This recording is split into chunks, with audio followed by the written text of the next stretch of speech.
Zubair bin Awam, pembela Rasulullah. Setiap kali disebut nama Talha, pasti disebut nama Zubair. Begitu pula setiap kali disebut nama Zubair, pasti disebut juga nama Talha. Karena itu, sebelum Rasulullah mempersaudarakan kaum muslimin di Madinah, beliau telah mempersaudarakan antara Talha dan Zubair. Dalam sebuah haditsnya Rasulullah bersabda, Talha dan Zubair adalah tetanggaku di surga. Keduanya terhimpun dalam satu kerabat dan keturunan. Nasab Talha dan Rasulullah bertemu di Murrah bin Ka'ab. Sedangkan Zubair bin Awam bertemu dengan nasab Rasulullah di Qusay bin Kilab. Sebagaimana pula ibunya, Syafiah adalah bibi Rasulullah. Mengenai Syafiah binti Abdul Muthalib, baca edisi sebelumnya. Talha dan Zubair mempunyai banyak kesamaan. Keduanya tumbuh dan berkembang di masa remaja dalam kekayaan dan kedermawanan, keteguhan beragama dan keberanian.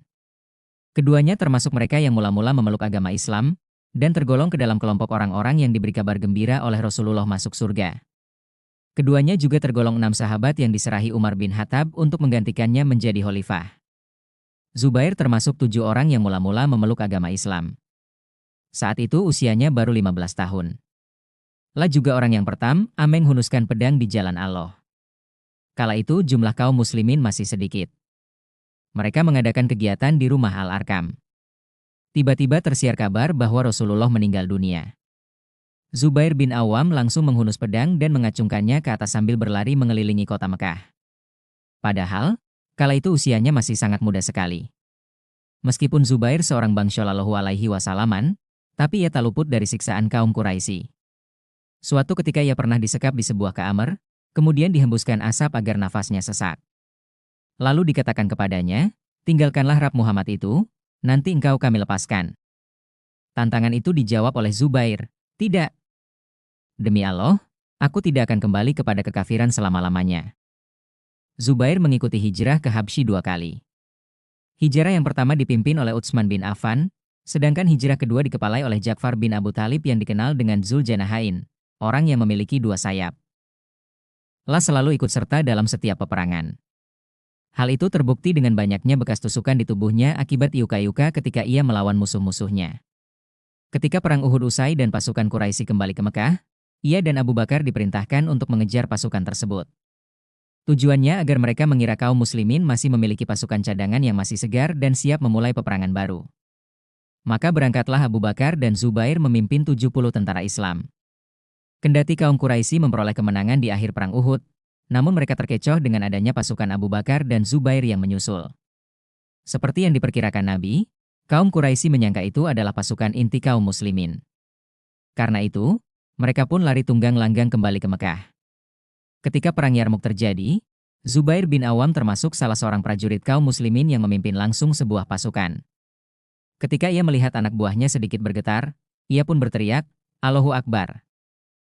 Seketika itu juga ia melompat ke depan, membelah pasukan musuh yang mendekat ke arahnya. Pedangnya berputar-putar bagaikan kincir menebas tubuh musuh-musuh Islam. Zubair bin Awam sangat mendambakan mati syahid. Amat merindukan mati di jalan Allah.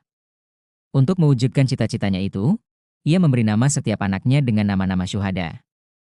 Anaknya yang bernama Abdullah diambil dari nama syahid Abdullah bin Jahsi.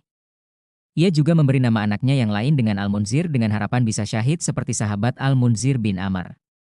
Anaknya yang lain juga diberi nama Hamzah. Ia berharap anaknya itu menjadi syahid juga seperti Hamzah bin Abdul Muthalib yang gugur di medan Uhud. Begitu juga dengan anaknya, Ja'far mengambil nama Ja'far bin Abu Thalib, pahlawan bergelar Zuljanahain, yang memiliki 2 sayap, dan gugur di perang Mu'tah.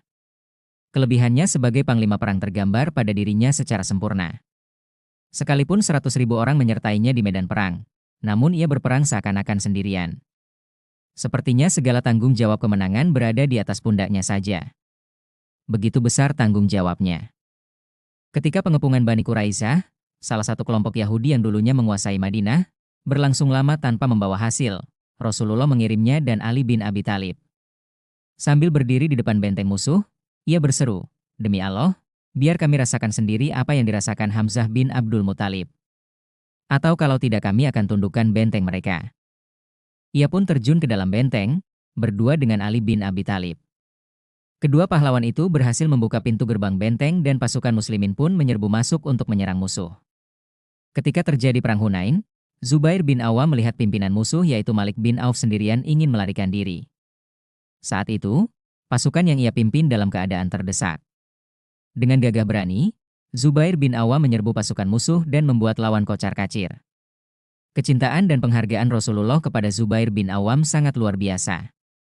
Dalam sebuah haditsnya beliau bersabda, setiap nabi mempunyai pembela, dan pembelaku adalah Zubair bin Awam.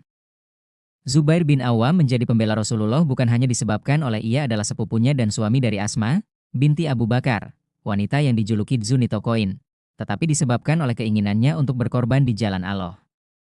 Hasan bin Sabit melukiskan sifat-sifat Zubair bin Awam ini dalam ucapannya, la berdiri teguh menepati janjinya kepada Nabi dan mengikuti petunjuknya. La menjadi pembela Nabi. Perbuatannya sesuai dengan perkataannya. Ia tempuh halangan yang ia lalui dan tak pernah menyimpang. Ia bertindak membela kebenaran, karena kebenaran itu jalan sebaik-baiknya.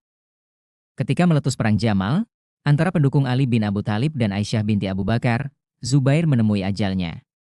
Sebelum gugur, ia menyadari kebenaran dan berlepas tangan dari perang saudara itu. Namun, karena api fitnah terus berkobar, salah seorang pendukung Ali bin Abi Thalib sempat mengintainya dan menusuknya dari belakang. Kala itu ia sedang sholat. Si pembunuh itu pergi menemui Ali bin Abu Thalib dengan harapan Ali akan senang dengan apa yang ia lakukan. Apalagi si pembunuh itu membawa pedang Zubair yang sempat ia rebut. Mengetahui pembunuh Zubair yang ingin masuk menemuinya, Ali berteriak mengusir laki-laki itu, suruh pembunuh Zubair pergi dari hadapanku. Kabarkan kepadanya bahwa Allah telah menyediakan surga bagi Zubair. Ketika pedang Zubair diserahkan kepada Ali, Khalifah keempat itu menciumnya sambil menangis, demi Allah, pedang ini telah banyak berjasa. Digunakan oleh pemiliknya untuk membela Rasulullah dari mara bahaya. Selamat jalan Zubair bin Awam. Selamat berbahagia pembela Rasulullah. Semoga engkau mendapat tempat yang layak di sisinya. Amin.